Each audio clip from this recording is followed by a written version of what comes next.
আপোনালোকে ভাবি চাওক যে 300 গৰু আজি পদ্মলোচন নাথে এখন কাগজত লিখিছে যে এতিয়া গিৰ জাতৰ গাই দাম বজাৰত হৈছে 56,000 আৰু যেতিয়া কিনা হৈছিল 2021 চনত যেতিয়া প্ৰথম অৰ্ডাৰটো দিলে তেতিয়া দাম আৰু কম আছিল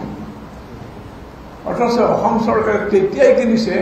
86,000 দেখ দুৰ্নীতি গতিকে ভাবিছা বোধহয় দুগুণমান দাম দি পেলাই কিনা হৈছে ইয়াতে এটা দুৰ্নীতিৰ আমি গণ পাওঁ নিশ্চয় তাৰ পৰা কথা হৈছে যে ধৰক 300 গৰু কিনিলে আৰু গৰুখুটি প্ৰকল্প ইয়াত আছে তাত কিছুমান মানুহ উচ্ছেদ কৰি পদ্ম হাজৰিকাই কিবা এখন সমবায় কিবা এখন খুলিছে তাৰ ৰেহৰূপটো কৈছে মই নাজানো তাত তেওঁ কৈছে কথা মইতো বিচৰা নাই গৰুখুটিৰ কাৰণে গাই লাগে বুলি মই কাকো কোৱা নাই চৰকাৰে 300 পঠাইছে মোৰ মানে ফাৰ্মত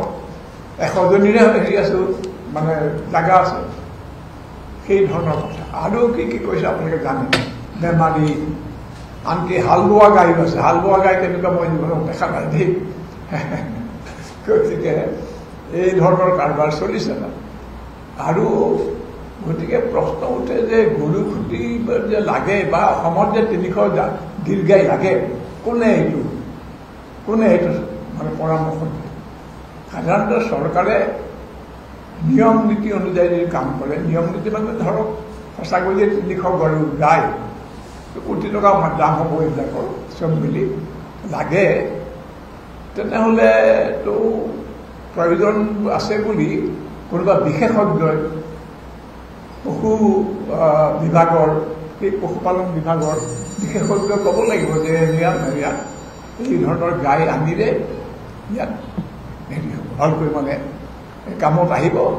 নানা ধৰণৰ কাম থাকে মানে স্থানীয় গৰুৰ সঁচ উন্নত কৰা যাতে অসমৰ পোহনীয়া গৰুৱে ভাল মানে গাখীৰ দিব পাৰে আৰু নানা ধৰণৰ কেনেকৈ থাকিব পাৰে বা আমাৰ যিবোৰ দুগ্ধ পালক আছে এই গৌপালক আছে তেওঁলোকৰ উপাৰ্জন বঢ়াৰ এই ধৰণৰ নানা ধৰণৰ থাকিব পাৰে